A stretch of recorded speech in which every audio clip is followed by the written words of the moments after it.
muri carrière y'umuziki artistiquement parlant n'agacere karafise ingene nico kavuze kuko uriga bishasha umviriza abandi urafasha abandi ebana je rero saburya ngambira baza kusanga imbabazi abizi yabigoye mwe nari wihangana twe twihangana na twese muri byinshi abizi nijambo je muri Black FM I think ni bwo gambere ko kiganiro yego mara ndayumviriza gusa ariko iravuga okay karibu cyane uhabona gutega gendo n'amanota basi twumva ko tukubita hasi kuranga kuri 10 kuri 10 n'isaba kuri 10 tukavema bon 8:30 aho wajya twinya abiri kwa activities hariho rimwe ry'umuprofesseur igera yama yisigariza akayemenyene kugira ngo uzoze kureklama wowe mwishuri usanga utareklama just nareka ko ari wambe aho tip generally ameze neza cyane aho tishaka ndagora inyuma gatoyi yes jira kuzona shaka for long time bro sana gose ariko ari nabonye ntatawiye neza YouTube yawe ifise abajana 32 yeah sinigeze ndayikoresha cyane sajo ladme sinigeze ndayikoresha cyane ifento hari igihe cahaciye ntari active cyane mu jeke gusora umuziki naho umuziki ari munini gutanga akora ya mugabo nayakora ku bandi urumva ego kubera ko ikintu cyose cyamagifise igihe cyacu ubu rero niho bigarutse hama ndahari iyo myaka yose wakoze kuko uko bikosa amaze ntagiye na 10 mu muziki wa gospel ihari 10 nishika ndi mu muziki wa gospel irahari 10 irahari yego ugiye naka 10 simiki nikaze nibaskiye kimwe vuga uti jewe nari ariko ndakora ari cyo nakunda ranje nkaje kwiyubaka uko jewe nimba ndakuzi nkati uko biri kose arundi munakuzi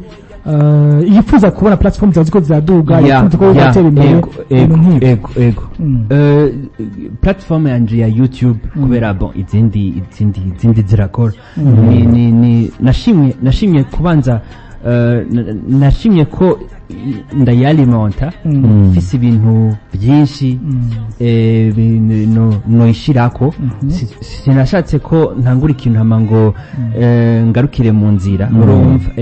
hama kandi hari igihe namaze ntasohora umuziki apana kubera ko itari hari nariko ndawukora mu bundi buryo tuvuga ati igihe kigeze ciza cyo ndayalimenta nkuko ndabishaka kandi kuri ritme ndabishaka ko nzoce ndabitangura kubisanzwe sumwanya natakaje mugabo naritaje bavuga ngo kora sukibutsi buri muntu amaze kinini udakora umuziki oya narakora utari muri sirikira amakorabo narayakora hama kandi nari no mu naranafasha nabo nshoboye gufasha kubwanje sinahagaritse mugabo gusohora umuziki ariko ari ukuntu haba agacire kanini nubwo byameze uko kuri wewe urazi kava kuki urazi muri carrière y'umuziki artistiquement parlant n'agacere karafise ingene nico kavuze kuko uriga bishasha umviriza abandi urafasha abandi hama kubatabizi ndafise na album nabanje gufatira umwanya wo kudandaza vuba ndayishira kuri platform urumva naritaje bivuze yuko ako gacerere wari urimo yari mu strategy yawe kugira ngo ukora ibikorwa byawe neza ego ndabikora uko numva ndabishaka kandi umuziki ni munini narakora n'ibindi mugabo sofu gusa gusohora indirimbo itusa mugabo ubu uzirahari nyinshi kandi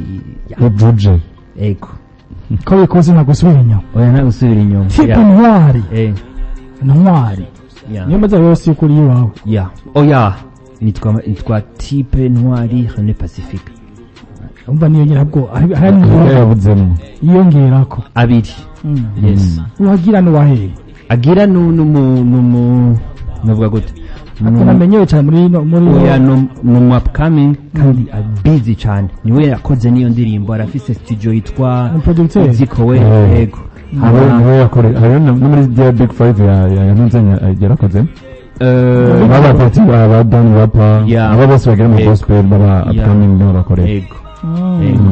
ari no mubakoze n'indirimbo shasha ya Victorious bon girazoza kubyivugira ari talent ya ari talent cyane hamaye niwe twakoranye amaca dusampling iyo ndirimbo ya Ubusa. Elveba hama nubusa wayi nubusa